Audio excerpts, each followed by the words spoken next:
আগামী 17 থেকে 20 ফেব্রুয়ারি নয়াদিল্লিতে 55তম বিজিবি-বিএসএফ মহাপরিচালক পর্যায়ের সম্মেলন অনুষ্ঠিত হবে। সীমান্ত নিয়ে ভারত ও বাংলাদেশের পরস্পরের সম্মতির ভিত্তিতে হওয়া বিদ্যমান সব চুক্তির প্রতি সম্মান দেখানো হবে, এমনটাই আশা করে নয়াদিল্লি।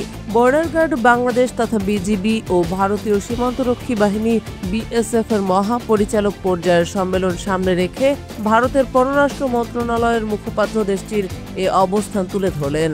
ভারতের সঙ্গে 4টি চুক্তি হওয়ার কথা উল্লেখ করে গত বুধবার বাংলাদেশের স্বরাষ্ট্র উপদেষ্টা লেফটেন্যান্ট জেনারেল মোহাম্মদ জাহাঙ্গীর আলম চৌধুরী বলেছেন, 2010 সালে যে চুক্তিটি হয়েছে সেটির ভিতরে বড় ধরনের সমস্যা দেখা দিয়েছে। চুক্তিটা কিছুটা অসম।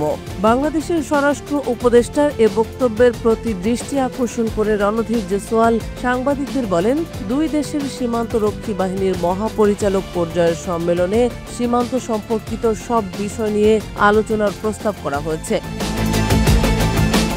ভারতের পররাষ্ট্র মন্ত্রণালয়ের মুখপাত্র বলেন, আমরা আশা করি পারস্পরিক সম্মতির ভিত্তিতে হওয়া সব চুক্তির প্রতি সম্মান দেখানো হবে। ভারত ও বাংলাদেশ এবং বস্তুত দুই দেশের সীমান্ত রক্ষী বাহিনীর মধ্যে কাঠামোগত সম্পর্কের ভিত্তিতে সব চুক্তি হয়েছে। রণধীর জেসওয়াল আরও বলেন, এসব চুক্তি ভারত ও বাংলাদেশের সীমান্তে উভয়ের জন্য সুবিধাজনক নিরাপত্তা, বাণিজ্য ও অবকাঠামো তৈরির সুযোগ এনে দিয়েছে। তাই আমরা আশা করি সবগুলো চুক্তিকে সম্মান জানানো হবে।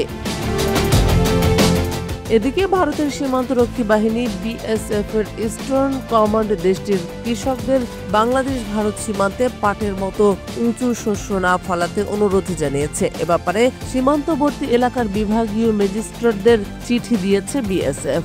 বাহিনীটির দাবি, এসব উঁচু শস্যের ভিতর দিয়ে লুকিয়ে লুকিয়ে বাংলাদেশিরা ভারতের অভ্যন্তরে প্রবেশ করে ও বিভিন্ন জিনিস পাচার করে। সংবাদ মাধ্যম নিউজ 18 শুক্রবার এক প্রতিবেদনে জানিয়েছে, গত 3 মাস আগে ম্যাজিস্ট্রেটদের কাছে এ সংক্রান্ত চিঠি পাঠায় বিএসএফ।